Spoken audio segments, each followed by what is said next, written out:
And second, we should not be only busy with the problems created by others to this partnership. We have also to look. Nous nous félicitons de cette visite aujourd'hui au Maroc du commissaire Johannes Hahn.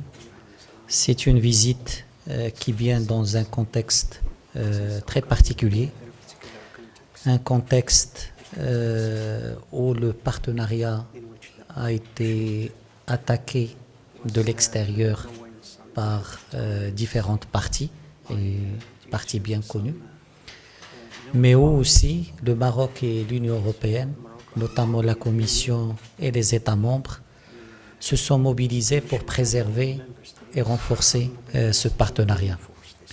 Donc cette visite, c'est un signal positif que non seulement nous travaillons pour dépasser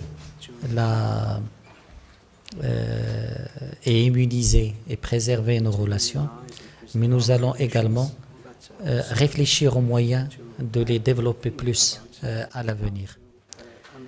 Le Maroc et l'Union européenne ont des relations anciennes. Il faut aujourd'hui que ces relations soient adaptées au contexte nouveau, aux attentes des deux parties.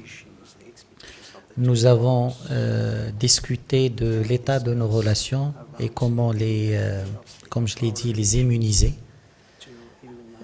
Comment faire en sorte que les discussions sur les accords de pêche, l'accord agricole, puissent nous donner une base solide, une base sereine et pour le développement de partenariats dans ces deux secteurs prioritaires.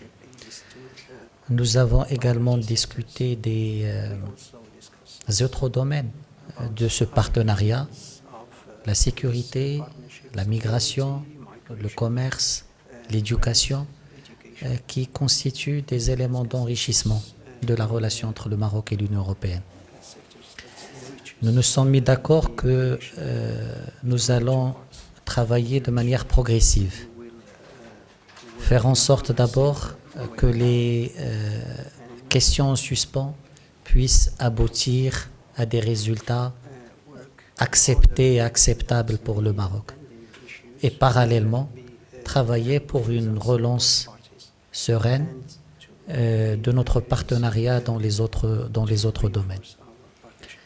Nous avons également discuté de l'action conjointe du Maroc et de l'Union européenne pour la préservation de la paix et de la stabilité dans différentes régions, que ce soit en Afrique du Nord ou en Afrique subsaharienne. Nous allons poursuivre cette discussion lors du déjeuner par rapport à d'autres points de notre agenda. Of course, in terms of financial support, there are no limits.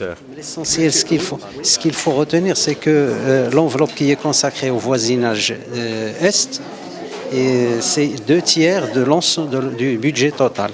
Le voisinage Sud, 2/3. Et le voisinage Sud, le voisinage Est, c'est 1/3. Et le prochain cadre des relations, cette situation ne va pas changer dans les budgets. Il y a beaucoup de domaines que ce budget va concerner dans le programme 2021-2027, bien sûr, pour répondre aux besoins des différents pays, que ce soit du voisinage de l'Est ou du voisinage Sud. Il y a une enveloppe totale de 22 milliards durant cette période-là. Et bien sûr, il y a des objectifs ambitieux et l'aide et les subventions seront sous forme de dons. Pour le Maroc, il y a une enveloppe de 1,3 milliard sous forme de dons et de prêts. Et durant les 10 dernières années, 10 milliards d'euros qui ont été débloqués pour différents projets et par différentes institutions financières européennes. Maintenant, il y a encore le défi, c'est d'augmenter ce budget le plus possible et cela va être possible grâce à une coopération conjointe, grâce à la reconstruction de la confiance et d'une coopération avec le Maroc qui fonctionne déjà très bien. If it's possible, it will even be better in the future. Thank you very Thank you. much.